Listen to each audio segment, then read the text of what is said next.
ಎಲ್ಲರಿಗೂ ನಮಸ್ಕಾರ. ಕರಾವಳಿ ಸ್ವಾದಕ್ಕೆ ಸ್ವಾಗತ. ಇವತ್ತಿನ ವಿಡಿಯೋದಲ್ಲಿ ಬಿಸಿಬೇಳೆ ಬಾತ್ ಹೇಗೆ ಮಾಡೋದು ಅಂತ ತೋರಿಸ್ಕೊಡ್ತಾ ಇದ್ದೀನಿ. ತುಂಬಾನೇ ಸುಲಭದಲ್ಲಿ ಬೇಗ ಆಗಲಿ ಅಂತ ಕುಕ್ಕರಲ್ಲಿ ಬಿಸಿಬೇಳೆ ಬಾತ್ನ ಮಾಡಿ ತೋರಿಸ್ತಾ ಇದ್ದೀನಿ. ಸಖತ್ತಾಗಿರುತ್ತೆ, ಅಷ್ಟೇ ಬೇಗನೆ ಮಾಡ್ಕೋಬಹುದು. ಬನ್ನಿ ಮಾಡುವ ವಿಧಾನ ನೋಡೋಣ. ಮೊದಲಿಗೆ ಸ್ಟವ್ ಮೇಲೆ ಕುಕ್ಕರ್ ಇಟ್ಟು 3 ಚಮಚ ಆಗುವಷ್ಟು ಎಣ್ಣೆ ಹಾಕೊಳ್ತಾ ಇದ್ದೀನಿ. ಎಣ್ಣೆ ಬಿಸಿ ಆದಮೇಲೆ ಒಂದು ಅರ್ಧ ಚಮಚ ಸಾಸಿವೆ, ಒಂದು ಅರ್ಧ ಚಮಚ ಜೀರಿಗೆ, ಸ್ವಲ್ಪ ಕರಿಬೇವು, ಒಣಮೆಣಸಿನಕಾಯಿ, ಒಂದು 8 ರಿಂದ 10 ಆಗುವಷ್ಟು ಗೋಡಂಬಿ, ಹಾಗೆ ಒಂದು 2 ಚಮಚ ಆಗುವಷ್ಟು ಕಡಲೆ ಬೀಜನ ಹಾಕೊಳ್ತಾ ಇದ್ದೀನಿ. ಸ್ವಲ್ಪ ಇಂಗಿನ ಪುಡಿನ ಹಾಕಿ ಇದೆಲ್ಲವನ್ನು ಚೆನ್ನಾಗಿ ಫ್ರೈ ಮಾಡ್ಕೊಳ್ಬೇಕು. ಗೋಡಂಬಿ ಮತ್ತು ಕಡಲೆ ಬೀಜ ಸ್ವಲ್ಪ ಕೆಂಪಗಾಗಿ ಗರ್ಗರಿ ಆಗೋ ತನಕ ಚೆನ್ನಾಗಿ ಫ್ರೈ ಮಾಡ್ಕೊಳ್ಳಿ. ನಂತರ 2 ಈರುಳ್ಳಿನ ಚಿಕ್ಕದಾಗಿ ಕಟ್ ಮಾಡಿ ಹಾಕೊಳ್ತಾ ಇದ್ದೀನಿ. ಈರುಳ್ಳಿನ ಸ್ವಲ್ಪ ಬಾಡಿಸ್ಕೊಳ್ಬೇಕು.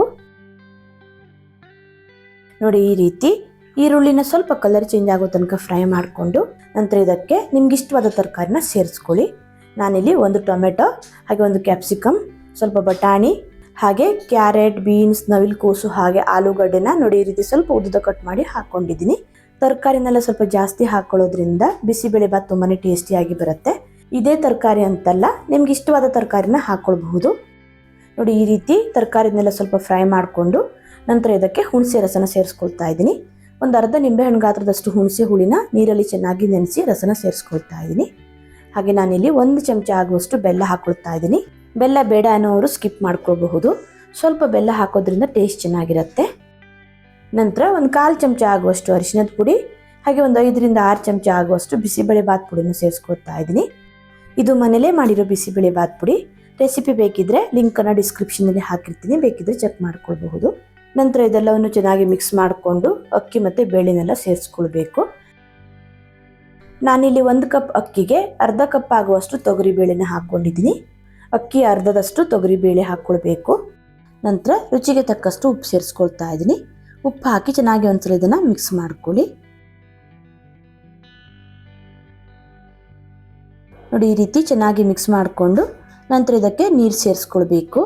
ನಾನಿಲ್ಲಿ 6 ಗ್ಲಾಸ್ ಆಗುವಷ್ಟು ನೀರು ಸೇರಿಸ್ಕೊಳ್ತಾ ಇದ್ದೀನಿ. ಬಿಸಿಬೇಳೆ ಬಾತ್ ಸ್ವಲ್ಪ ತೆಳ್ಳಗಿರಬೇಕು ಅಂದರೆ ಒಂದು 7 ರಿಂದ 8 ಗ್ಲಾಸ್ ಆಗುವಷ್ಟು ನೀರು ಕೂಡ ಸೇರಿಸ್ಕೊಳ್ಬಹುದು. ಒಂದು ವೇಳೆ ಬಿಸಿಬೇಳೆ ಬಾತ್ ಗಟ್ಟಿ ಆಯಿತು, ಸ್ವಲ್ಪ ತೆಳ್ಳಗೆ ಬೇಕನ್ಸಿದ್ರೆ ಸ್ವಲ್ಪ ಬಿಸಿನೀರನ್ನ ಹಾಕ್ಕೊಂಡು ಎಷ್ಟು ತೆಳ್ಳಗೆ ಬೇಕೋ ಅಷ್ಟು ತೆಳ್ಳಗೆ ಮಾಡ್ಕೊಳ್ಬಹುದು. ನೋಡಿ, ನೀರು ಹಾಕಿ ಚೆನ್ನಾಗಿ ಇದನ್ನು ಮಿಕ್ಸ್ ಮಾಡಿಕೊಂಡು ಉಪ್ಪು ಅಥವಾ ಬಿಸಿಬೇಳೆ ಬಾತ್ ಪುಡಿ ಏನಾದರೂ ಕಡಿಮೆ ಇದ್ದರೆ ಚೆಕ್ ಮಾಡ್ಕೊಂಡು ಇವಾಗಲೇ ಸೇರಿಸ್ಕೊಳ್ಳಿ. ನಂತರ ಸ್ವಲ್ಪ ಒಣ ಕೊಬ್ಬರಿನ ಚಿಕ್ಕದಾಗಿ ತುರ್ಕೊಂಡು ಸೇರಿಸ್ಕೊಳ್ತಾ ಇದ್ದೀನಿ. ಹಾಗೆ 1 ಚಮಚ ಆಗುವಷ್ಟು ತುಪ್ಪನೂ ಕೂಡ ಹಾಕ್ಕೊಳ್ತಾ ಇದ್ದೀನಿ. ಟೇಸ್ಟ್ ಚೆನ್ನಾಗಿರುತ್ತೆ.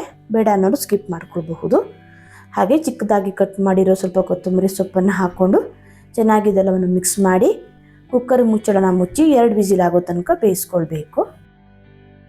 ಕುಕ್ಕರ್ ವಿಸಿಲಾಗಿ ಪ್ರೆಷರ್ ಎಲ್ಲ ಹೋದ್ಮೇಲೆ ಮುಚ್ಚಳನ ಓಪನ್ ಮಾಡ್ತಾ ಇದ್ದೀನಿ. ನೋಡಿ, ತರಕಾರಿ ಎಲ್ಲ ಮೇಲ್ಗಡೆ ಐತೆ.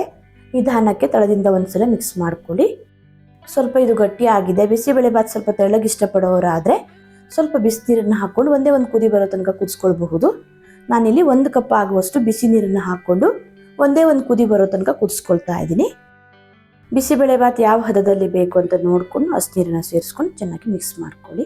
ಉಪ್ಪು ಅಥವಾ ಬಿಸಿಬೇಳೆ ಬಾತ್ ಪುಡಿ ಏನಾದರೂ ಕಡಿಮೆ ಇದ್ದರೆ ಚೆಕ್ ಮಾಡ್ಕೊಂಡು ಸೇರಿಸ್ಕೊಳ್ಬಹುದು.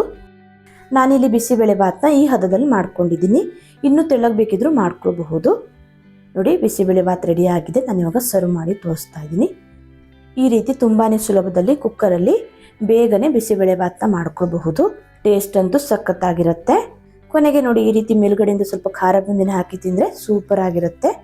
ನೋಡಿದ್ರಲ್ವಾ ಕುಕ್ಕರಲ್ಲಿ ಬಿಸಿಬೇಳೆ ಬಾತ್ನ ಯಾವ ರೀತಿ ಬೇಗನೆ ಮಾಡ್ಕೊಳ್ಬಹುದು ಅಂತ. ವಿಡಿಯೋ ಇಷ್ಟ ಆದರೆ ಲೈಕ್, ಶೇರ್, ಕಮೆಂಟ್ ಮಾಡೋದನ್ನು ಮರಿಬೇಡಿ. ಮತ್ತೆ ಸಿಗ್ತೀನಿ ಹೊಸ ವಿಡಿಯೋ ಒಂದಿಗೆ. ಧನ್ಯವಾದಗಳು.